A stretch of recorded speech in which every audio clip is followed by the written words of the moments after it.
大家好，这节课呢，我们要画一个我们在直播间画过的但是要改变一下它的构图。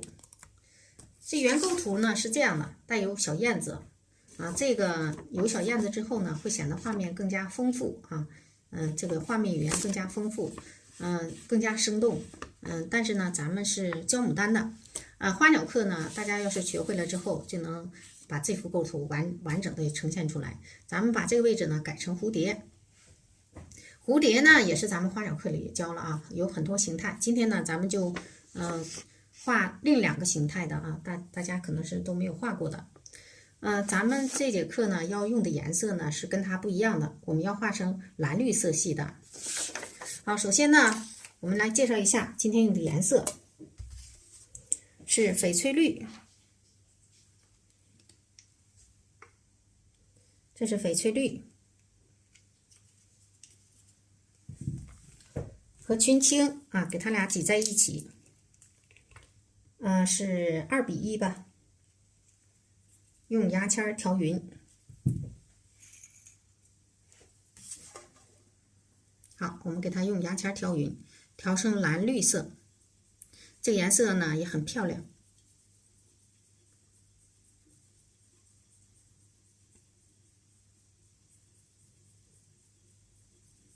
好，这就可以了。然后呢是花青。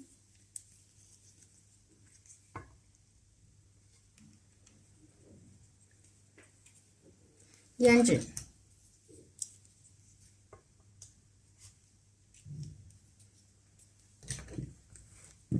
头青呢作为第一个色阶，让它有一个浅色的感觉，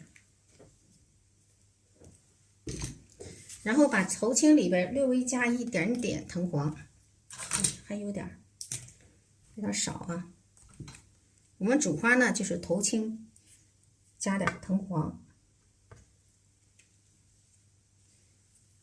3:1加一点点藤黄。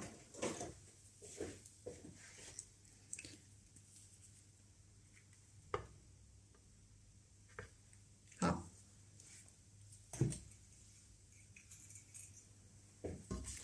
头青加藤黄，它也会变成发绿的颜色。我们看一下这就是一个浅绿的颜色。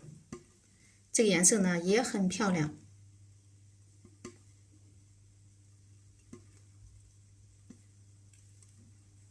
好，可以了。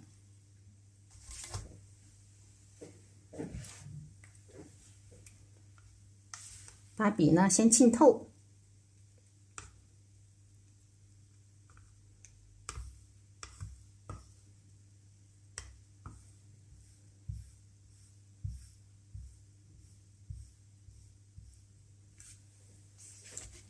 然后呢，我们要把这个浅绿色先给它调在笔根处。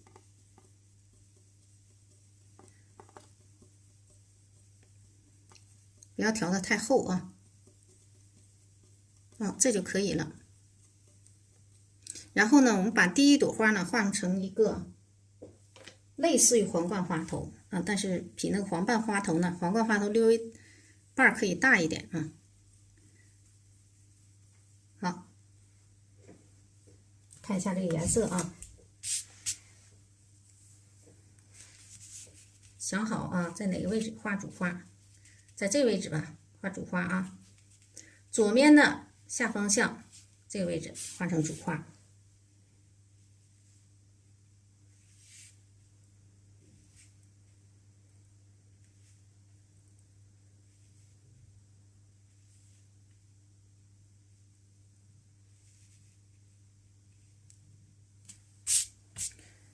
好，然后填空。你填的每一笔空它都会出层次的。这时候稍微洗点水，让它变淡一点。好，笔尖处调一点点这个颜色。现在的颜色是浅的。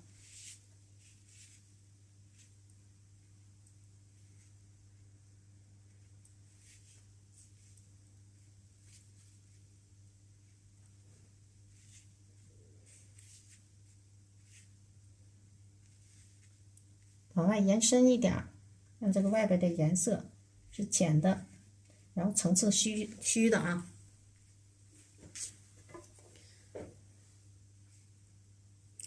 再让它透一点，再往外延伸。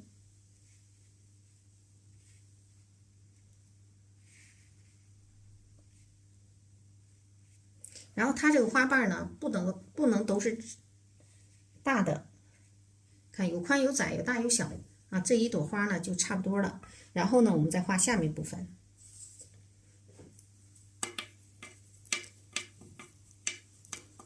啊，再调点这个颜色。然后底下这个颜色，我们略微的让它重一点，多一点。好，这时候我们就要调一点这个花青。好，花青，胭脂先不调啊，往下去加深。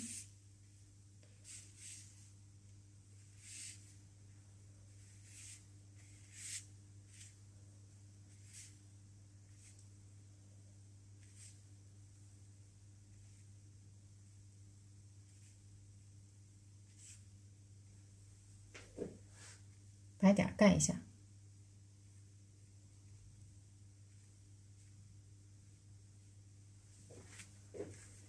啊，继续加深。这时候呢，我们先稍微的把这个交接处啊给它处理。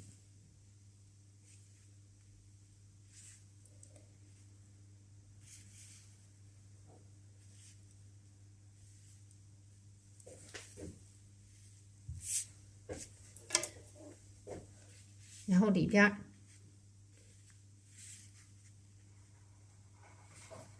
让它有一个往下逐渐过渡的态势。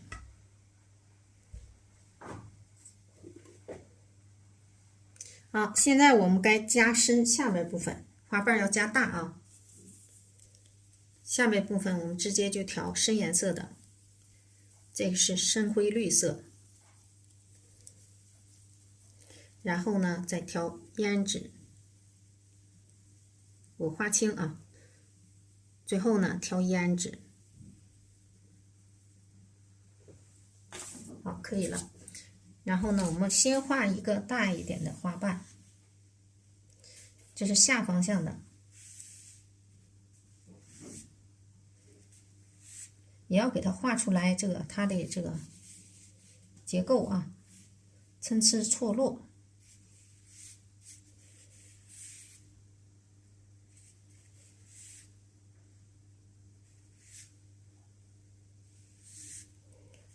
得让它过渡自然啊。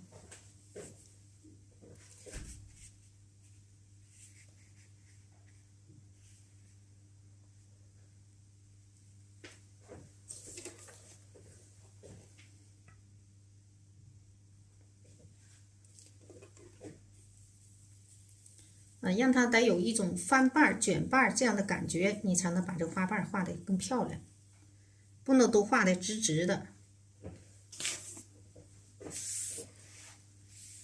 我们就是利用这个大小的笔触，然后去人为的想象成它的翻瓣和卷瓣的感觉。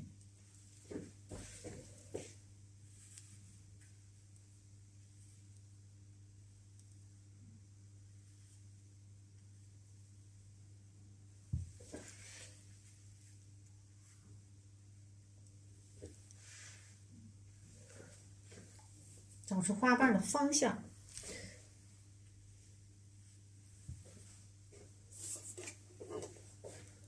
有时候这一个小细条啊，更能增加它的美感。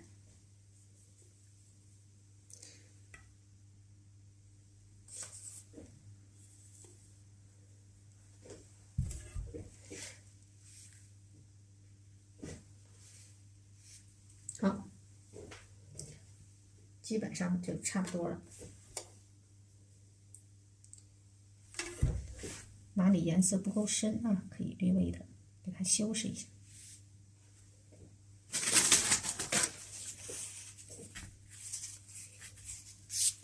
啊，这朵花下面这朵花就画完了，然后我们在它的上方再画一朵啊，这朵呢就不要太大了。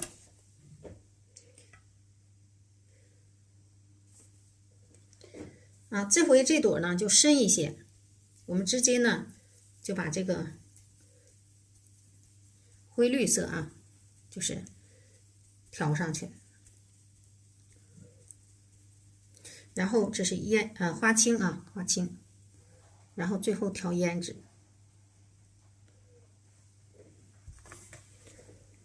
哎，这个颜色还真的很漂亮。在它的上方，也就是它的右上方啊，我们画一朵花。这朵花呢，让它是往回窝这个感觉啊。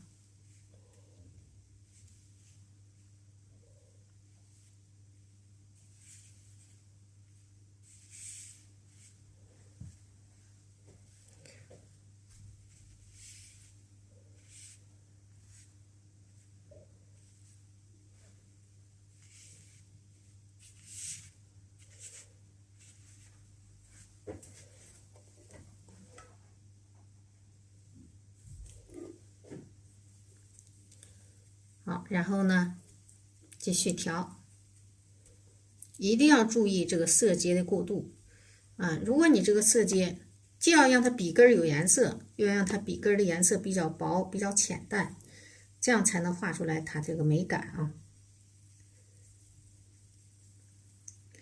别调的太实了，这个关键就在调色。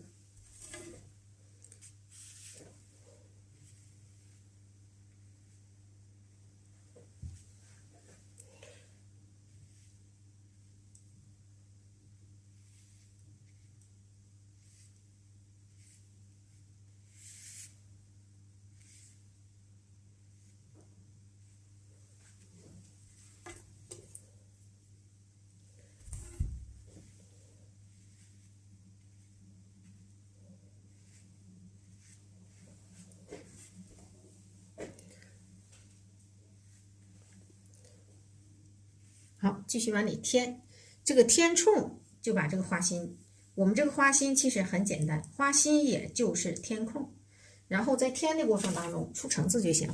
其实它跟下方这个画法很类似的，你就用下方那种方式去画它，它不就出来了吗？啊，这朵花是不是也画出来了？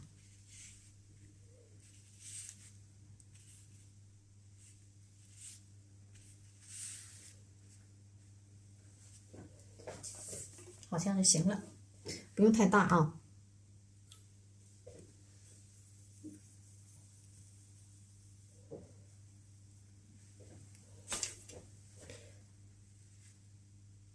把它这个花瓣挤出来就行了。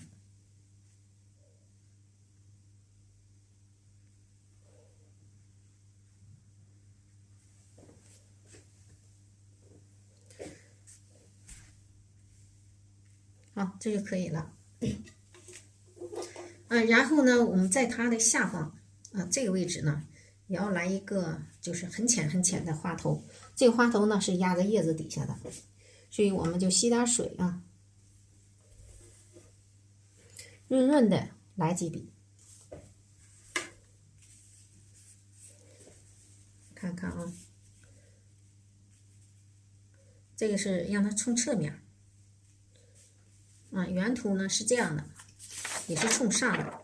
原图要冲上呢，你看像原图这样的就有点失败啊。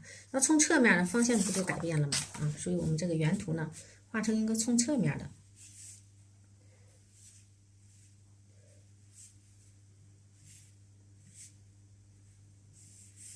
很润的啊，这个感觉。然后层次呢是虚的不用觉得这个层次都是实的就好看，那真不一定啊。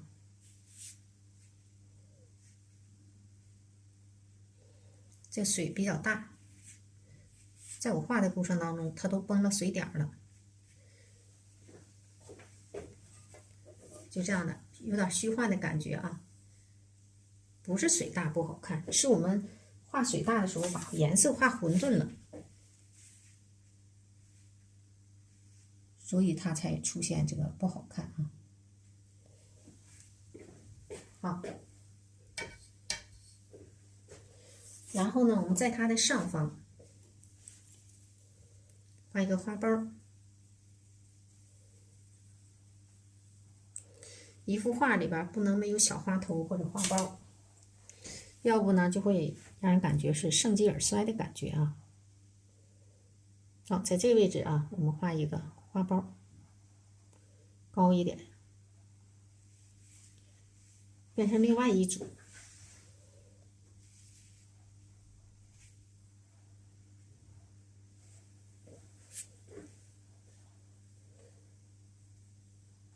可以让它是2个。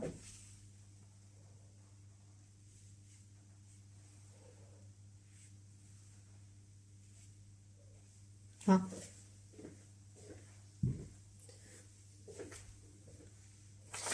然后点蕊。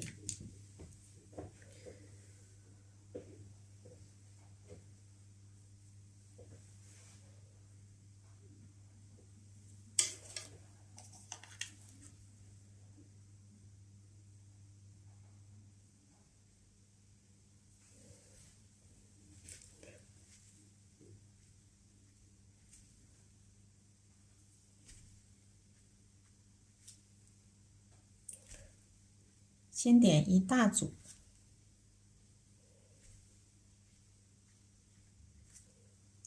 然后再点一组啊。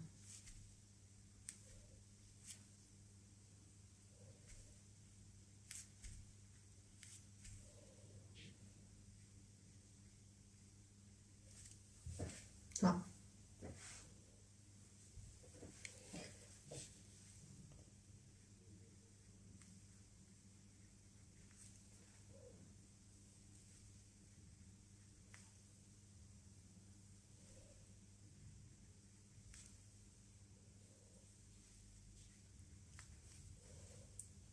这个呢，你就点成零星的就行啊，随便点，但是让它们都一样。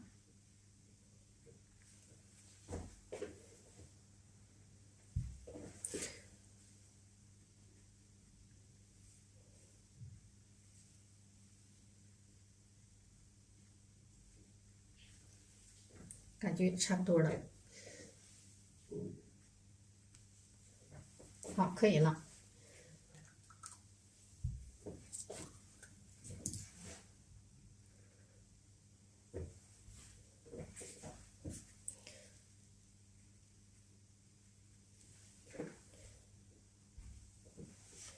这个颜色还真挺好看的。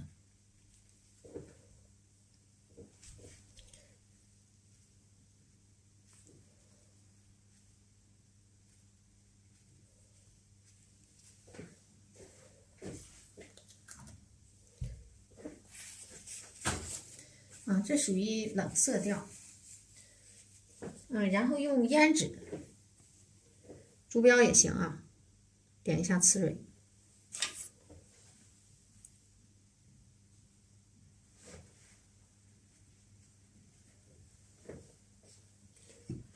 大家有没有感觉这个润润的也很好看哈？它有种很清淡的感觉。好，然后我们现在呢就要画它的枝干和叶子。剩了这些颜色呢，我就另外调，这个就不用了。再拿一个盘子。这个叶子呢，既不能用蓝色，又不能用绿色。我为了防止这个整到画面上啊，先拿到一边去。好，我们在这个位置呢调叶子，既不能用蓝色，也不能用绿色，那怎么办呢？我们给它调成一个类似于灰色的。那这个调色的时候，要掺一点胭脂。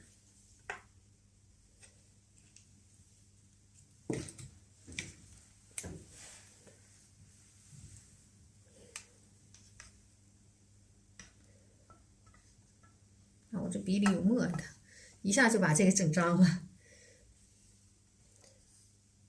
调一下，然后再加墨。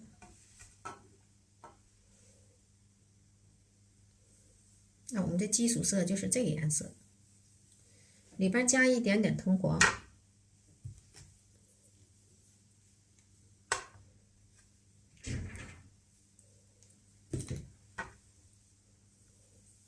让它跟这个我们画面的这个颜色完全不一样。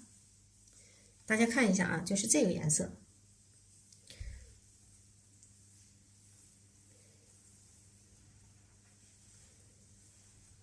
好，多余的颜色给它刮一刮。你看，再来点画青啊，有点稀了。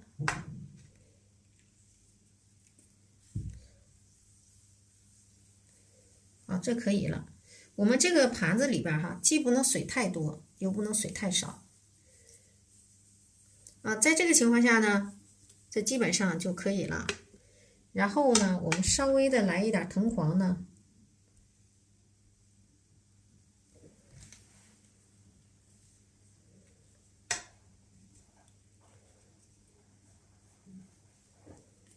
给它调在笔根处，笔根到笔肚啊，别让它浮上面，调进去。它也有浅色，但是是不一样的啊。然后呢，来点胭脂，笔尖来点胭脂。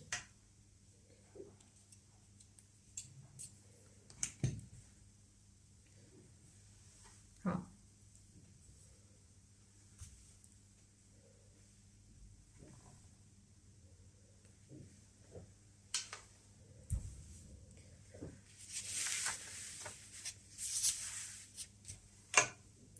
啊，这回呢，我们要先画花蒂部分，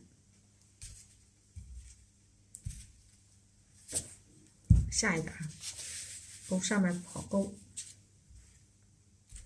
先画花蒂部分。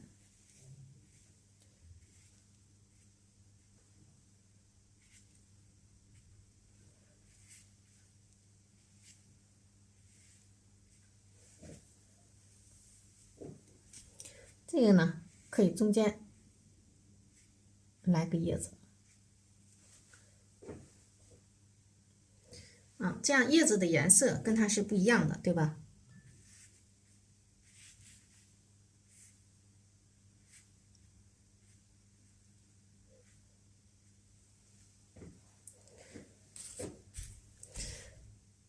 这个里边我们也让它有一个叶子在里边，活跃一下氛围的啊。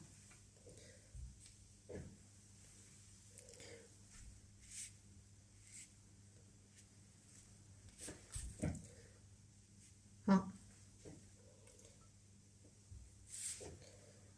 下面还有啊，这个呢，我们是表示它是在这个主花的叶子后面，这个要注意控水了。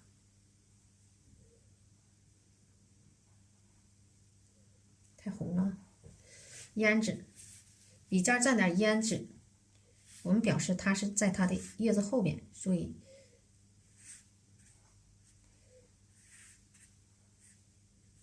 这个呢就是不用画花蒂了，在它的后边出来这么一朵，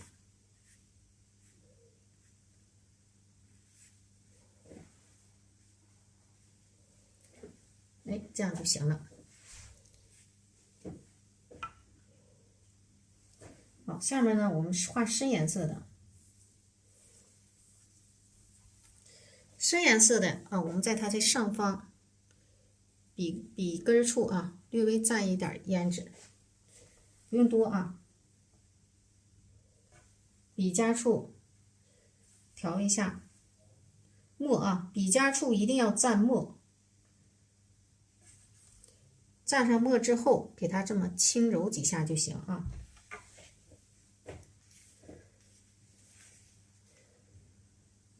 看一下啊。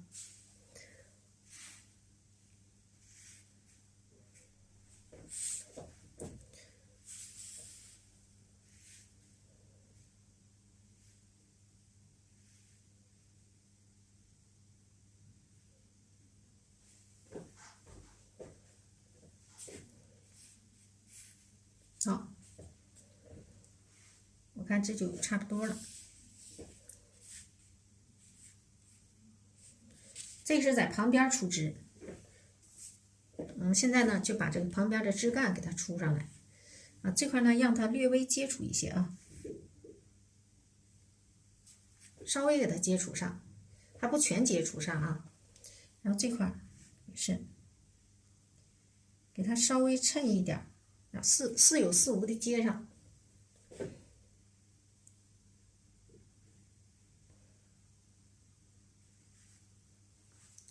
好，衬一点就行了啊。行了，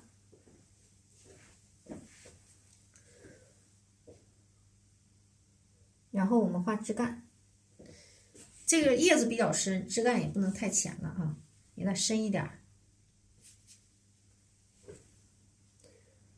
太干了笔。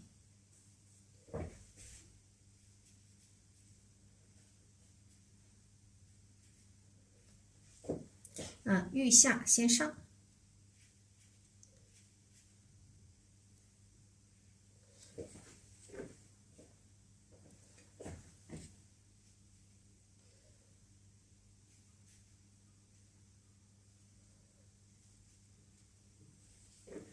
这旁边呢也要来2个叶子，这回呢稍微洗点水，让它淡一点啊。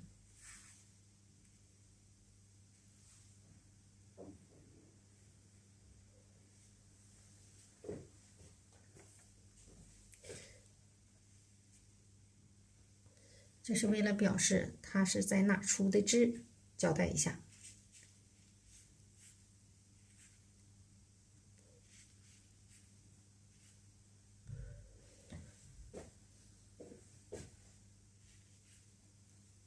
啊，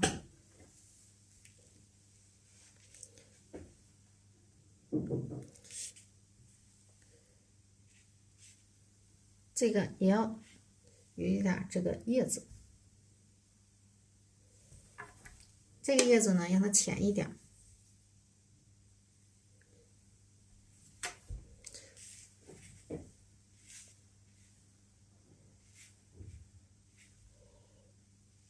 中国画呢就是要讲遮盖，我们要给它遮盖一点，是不是这样就好一些啊？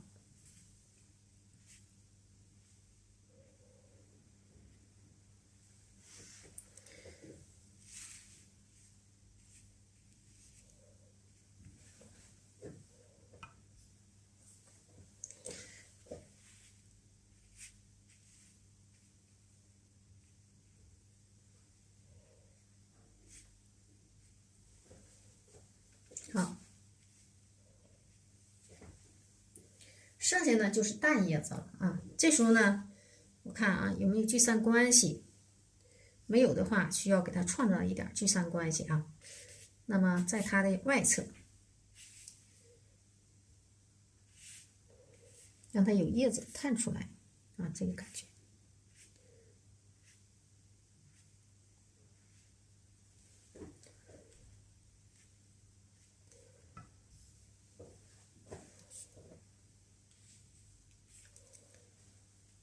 好，这底下也是为了表示一个聚散关系啊。我们看到这个枝干，给它过来，它不是表示从旁边出枝吗？结构就合理了。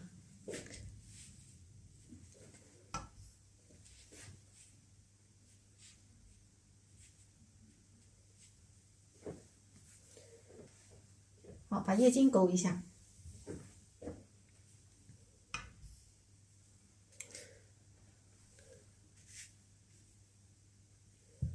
淡淡的叶子啊，来点，一会儿再勾，要不然这个笔里颜色深了啊，淡叶子就画不了。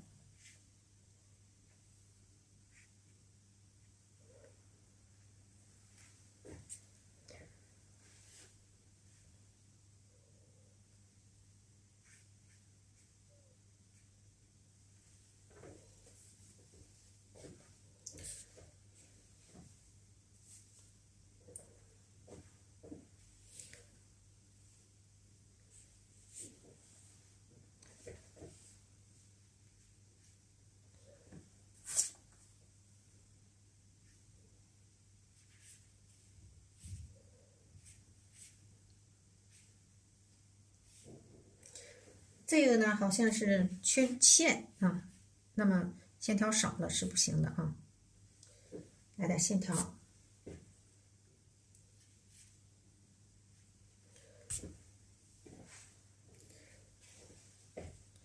这块也是让它有点线。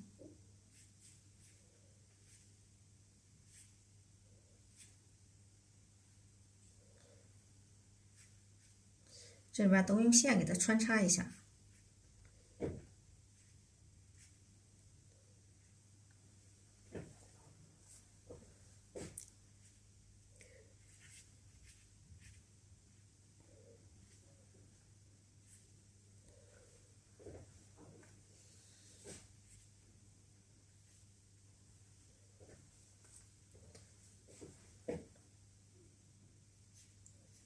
这些小线条就起到一个烘托氛围的作用。行啊，这有点线了，它这里边这个就不缺内容了。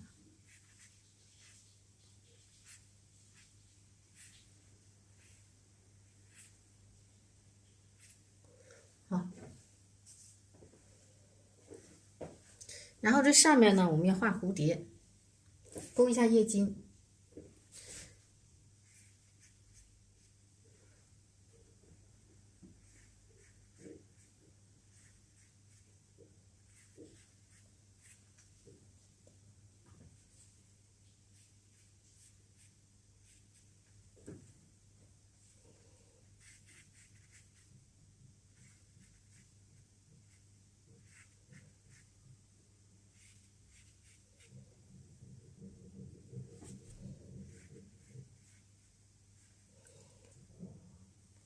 这个重叶子一定要用浓墨去勾它。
点点芽包，芽包开点儿。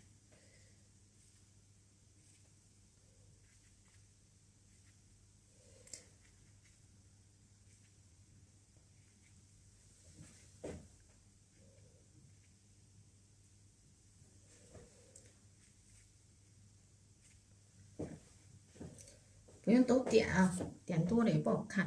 啊，这已经挺多了，不能点了。因为这个里边线比较多啊，我们不能把这个所有的线都点的乱糟糟，点多了也未必是好事儿。然后芽包也是，也不能见点就点啊。有的芽包呢，可以给它画成叶子，画成小蛋叶、小嫩芽什么的。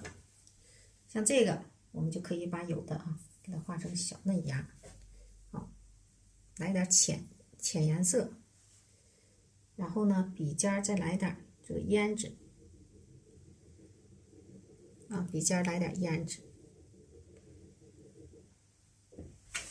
你可以反方向去点啊，这个嫩芽点在什么位置啊？这个呢，就是适合点嫩芽的地方，这个可以点芽包啊。反方向去点，你看啊，这既能看成是叶子，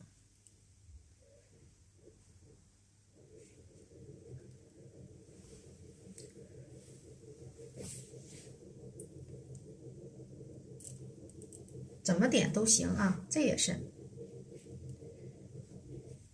别让它俩形态一样，让它有点区别。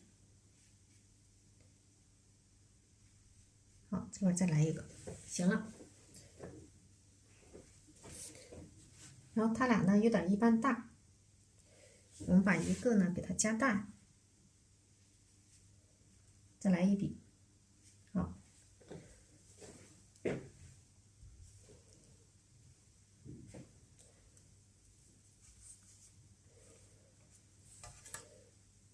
然后再来一点小嫩芽啊，在哪个位置？在这块。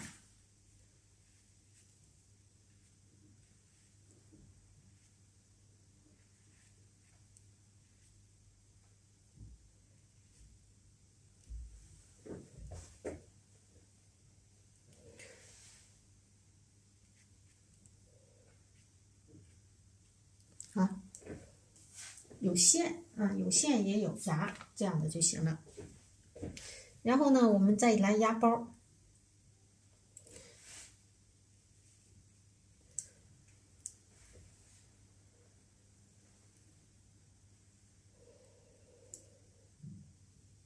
压包也是啊，看有的点，有的不点。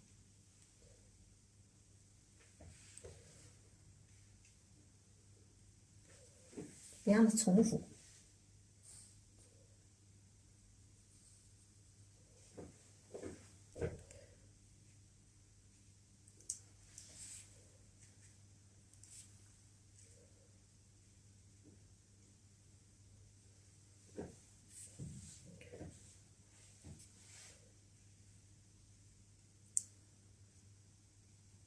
好，然后在它的上方我们画蝴蝶，这回画几个呢？画3个，拉近点距离。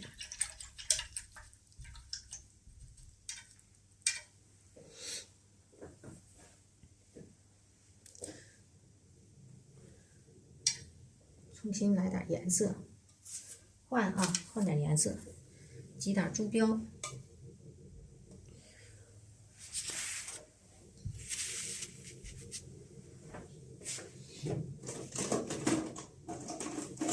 朱砂吧，没找着珠标，都行啊。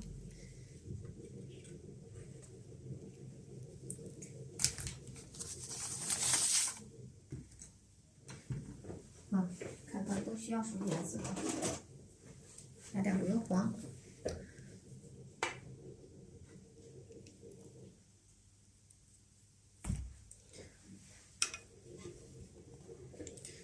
好，我们先画一个是往下的，这个，在这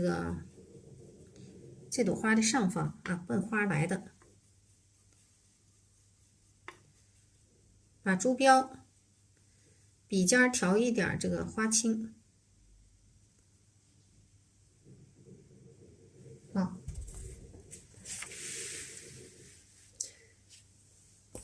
这回我们调近距离啊，专门画蝴蝶这块。在什么位置呢？在这个花头的上方啊，我们画一个蝴蝶，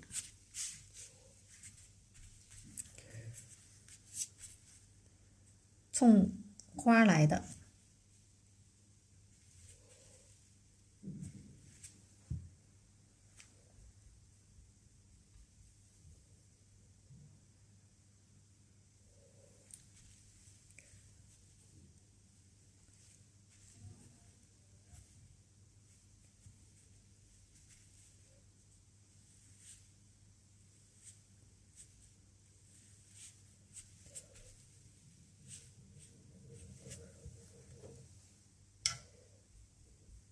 底下部分我们让它渐变一下，来点藤黄，来点鹅黄啊，底下部分就变浅了。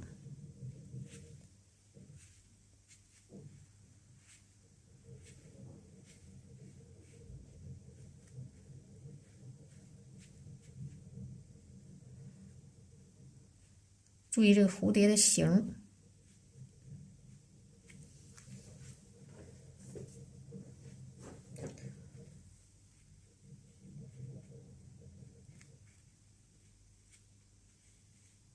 好，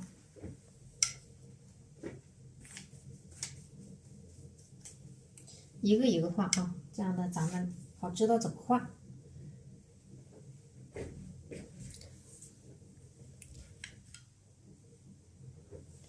用浓墨点染一下，这也是啊，下面。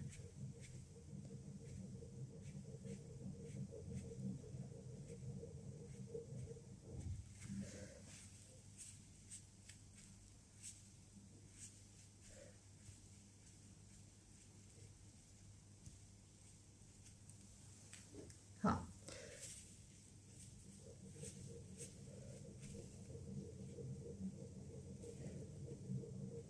身体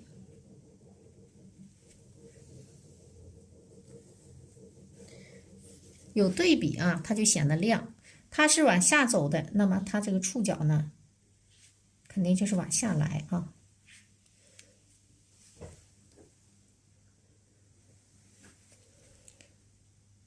腿儿，好，啊，这个表示一个往下走的。那我们再画下一个蝴蝶，别着急啊，一会儿呢，我再来一个圈圈啊。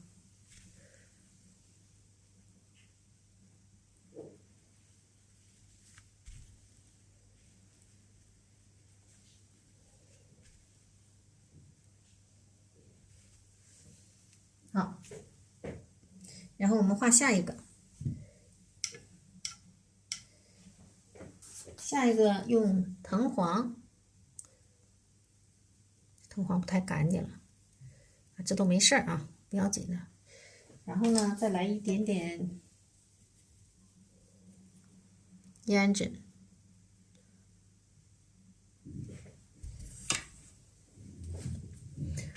下一个呢是表示从它这个方向啊，顶上那个离它俩远啊，我们这个是看在这个位置吧啊。好，先画出一个点儿，看啊，然后呢压下去，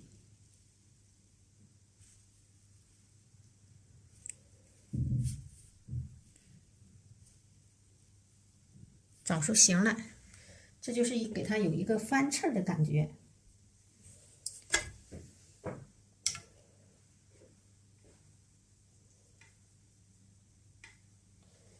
好，然后我们再笔尖儿底下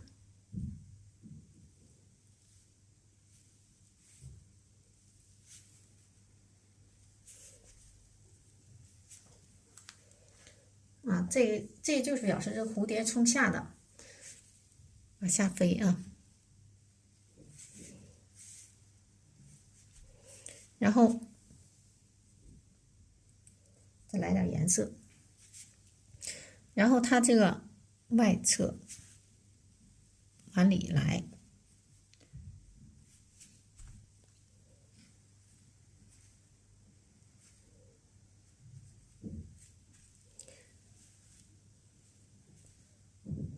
好。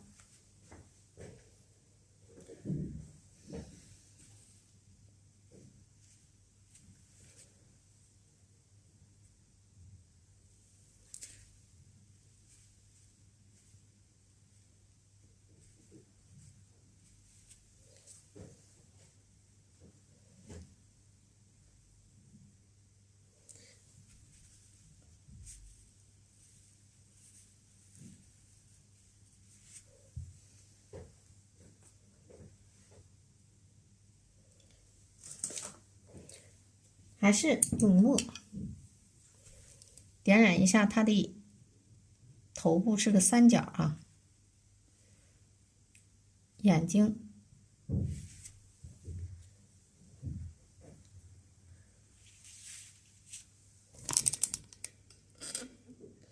再稍微近一点啊。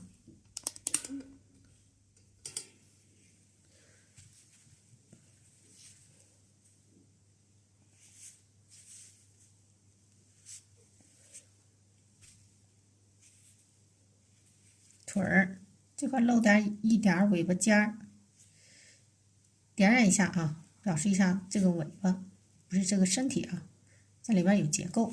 好，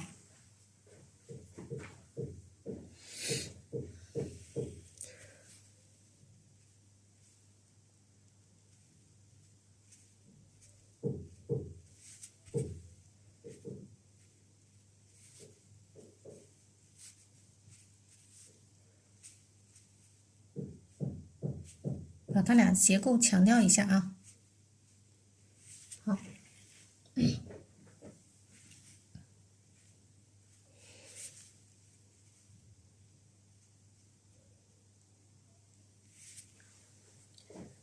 行了，这个也是，它有个纹理啊，有边儿它就好看。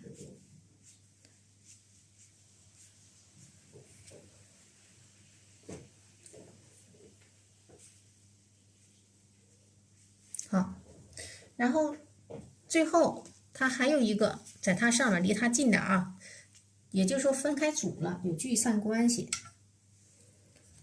这个呢，我直接拿墨画，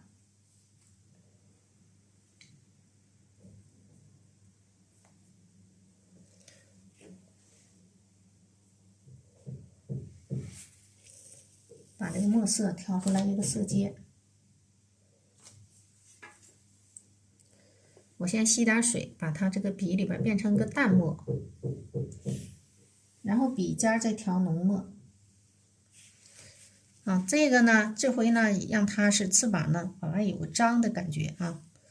好，在它的上方。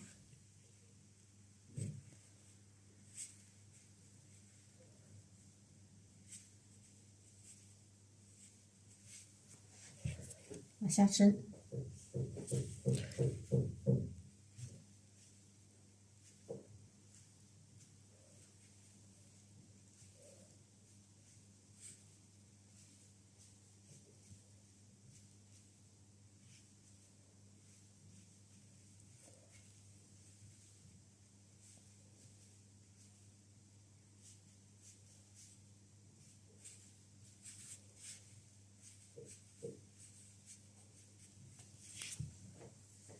啊，这个感觉就画上了。我这个蝴蝶多大呢？你看着大，其实这个蝴蝶呢，镜头下看着大。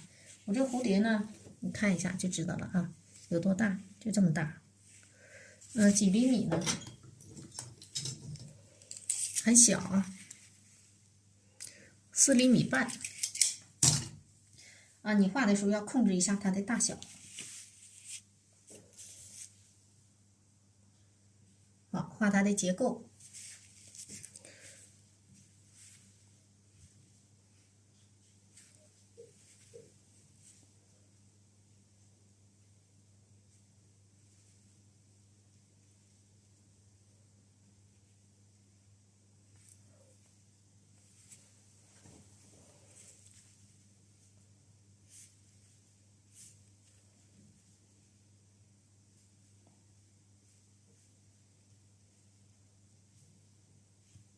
好，也是表示它们都是往下走的，奔花来嘛，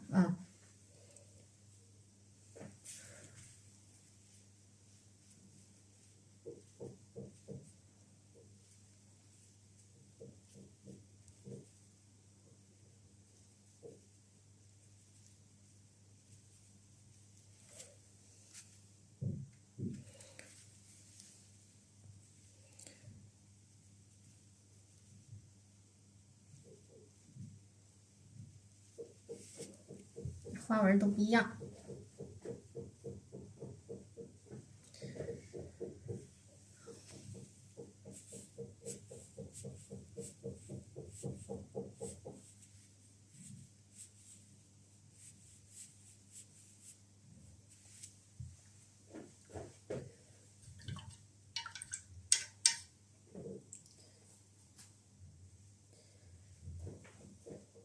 感觉这个纹理呢没整好，让它外边是再黑一点，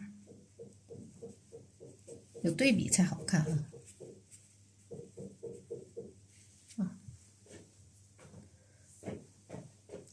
然后我们用淡墨把它那个上面那个最上面的蝴蝶啊，淡的藤黄，给它添上，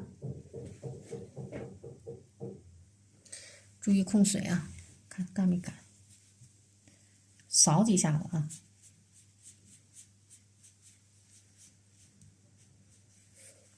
如果没干呢，一阴它就混沌了。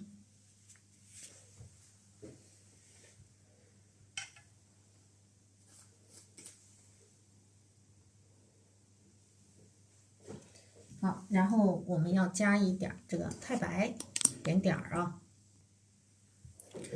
好，太白我们先在外圈点上一排点啊。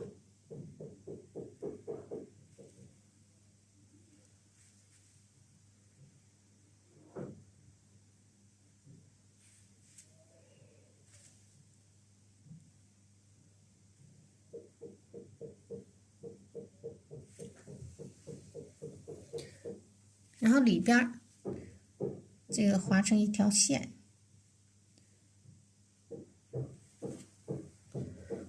这也是，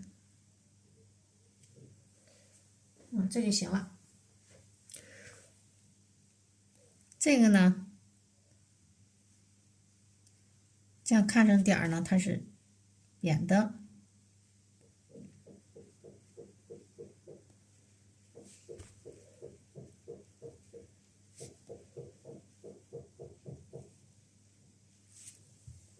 没有点呢，它就不好看啊。这个呢是在这块点，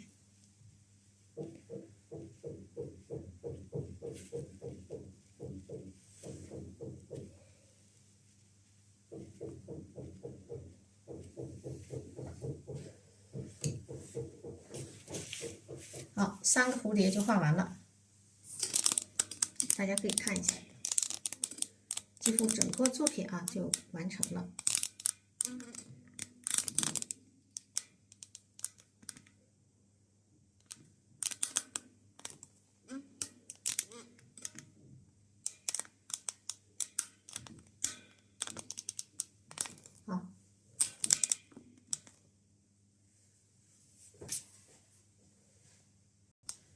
好，我这个呢是很多人问过啊，这个很多学员都问，这个提升班课程学什么，教的是什么画法，什么是高光丝绒啊？这个我就是给大家看一下，这个就是丝绒花头啊，这朵就是丝绒花头啊，这一朵呢就是高光，这朵就是高光啊。我们所看到的就是高光丝绒的牡丹画法，这是提升班课程学的。大家如果对这种技法感兴趣的话啊，可以这个直接这个学完了这个零基础，或者是想2个同步学啊，有一点基础的话，都可以直接就学这个提升班啊。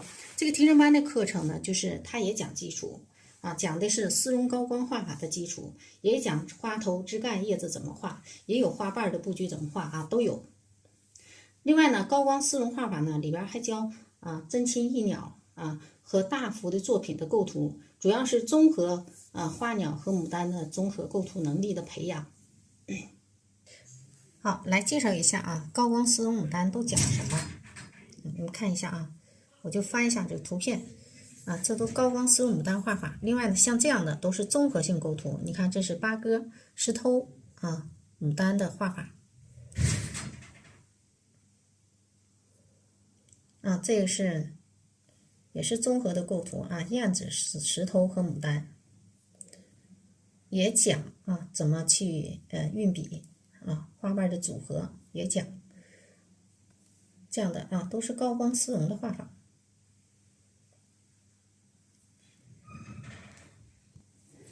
啊，像这样都有讲解。这是刚才那一样的图啊。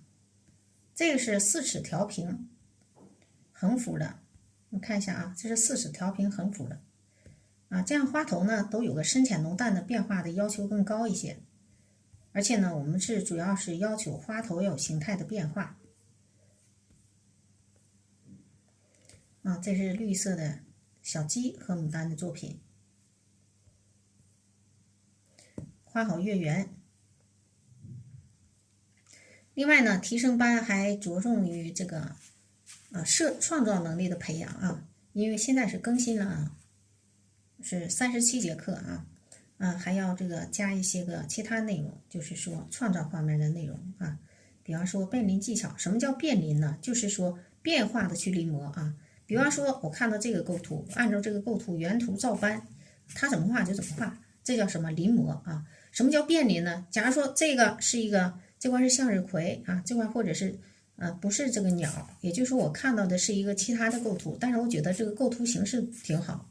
我就利用这个构图的形状，假如说这一部分它这个画面是三角形构图，然后呢，它的重心在哪，我就按照这个构图形式去临摹成一个其他的作品。也就是说，你临摹完了之后，这幅作品它是作者都不知道是临摹他的，因为我们是变化了，把这个构图整个是要元素或者是构图形式都变化了，这就叫变临啊。另外，假如说我这块有3只小鸡，然后这块呢是一个框，那我给它这里变成石头，跟刚才的构图就可以类似了。也就是说，根据刚才的构图，我就可以变化成这个构图，是不是？是不是它们的构图形式很像啊？这块有2只鸟吧，对不对？这块是鸡啊，我们给它这块变成这块有几朵牡丹花，这块变成一个石头，你看是不是它一个构图啊？你明白了吧？所以我们这个创作班的能力的培养。也就让你启发举一反三的作用啊，这更利于你去创作。要想创作来好的作品就要什么不断的有灵感比方说这个构图那怎么创作呢？我可以呢给它换成什么横着的、横幅的，然后也是这块有牡丹，这块有枝干吧，是不是？给它换成横幅呢，那这个鸟怎么办呢？这个鸟也可以给它变成石头啊。对不对？或者给它加上其他的内容，另外这块变成一个小花头，往上一去就变成2组，这头高，这头低，这边给它起高，是不是？这块给它变低，或者是在这伸出来一个小枝干，变成一个小花，然后这块构图也要给它改变一下也就是说，你要发散思维它就能什么有变临技巧了所以呢，我们这个。提升班呢要讲一些启发你的创作技巧这方面的这个内容让你呢能举一反三，根据一个构图变化成很多种构图形式。另外呢，还有一种变临技巧呢，就是什么呢？假如说我看到一幅作品，它有一部分的画面并不是很好看，但是只有一小部分，假如说几朵花几个叶子、枝干就是画的很美，布局的很合理。那么我们想临摹它。就只取其中的精华部分，怎么办呢？我给它变成一个圆形或者扇形、斗方小篇幅不就行了吗？是吧？假如它是一幅大幅作品，你给它变成一个小篇幅的，然后把它这个元素给它融入进去，再适当加点你这个在结构上的调整，是不是就成了另外一幅画了这也是变临还有，假如说写生。比如说写生技巧我就看这朵花，哎呦挺漂亮，这朵花确实挺漂亮那怎么办呢？我想给它变成一幅作品，我只看到这朵花挺漂亮，其他东西呢我没觉得好，怎么办呢？我可以把这朵花就根据这朵花给它创造成一幅作品那么只需要给它加点结构就行了，对不对？然后呢，我可以给它旁边加一个花苞或者是在上面加一个主花头都可以。然后呢，给它变成一个圆形或者扇形的作品，都可以这也是另外一种这个写生的技巧也就是说变临技巧、写生技巧，我们都要在提升班适当教一教大家，但主要是以小篇幅为主等以后呢，我是打算再开通创作班，然后呢把大篇幅的创作教给大家大篇幅的创作是难度最高的，这个呢是需要经过几年的积累几年的积累才能去学。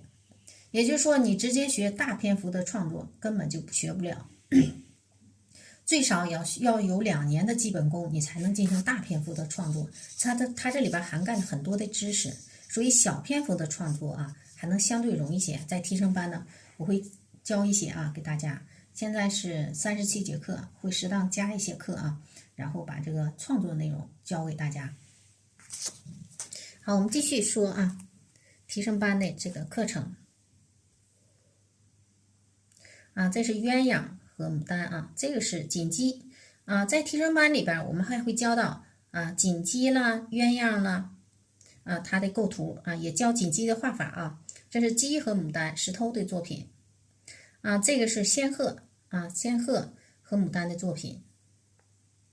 仙鹤的画法我们在这个提升班里也教了这是真禽翼鸟的画法孔雀画法也教了，这是框栏，这种框栏的比较复杂，看到了写意的框栏是不一样的画法也是不一样的这也是教你基本花头怎么画这是绶带鸟，这是调平看们就高光吗？是吧？这是斗方框栏框栏占了好几节课。这是教叶子的组合适当的教了一点这个填补花头怎么填进去这个是主要是教叶子和枝干的复杂的组合组合形式这个也是丝丝斗方这也是教这个复杂的叶子组合怎么画，然后我就添了几个花头填进去，变成一幅画这个是教你这个芽苞怎么去点胎点怎么去具体点这个是燕子、石头和和牡丹，这是墨色牡丹的画法这是锦鸡我们都看一看这重复了也教你枝干怎么画。清供图，孔雀的画法，孔雀和牡丹，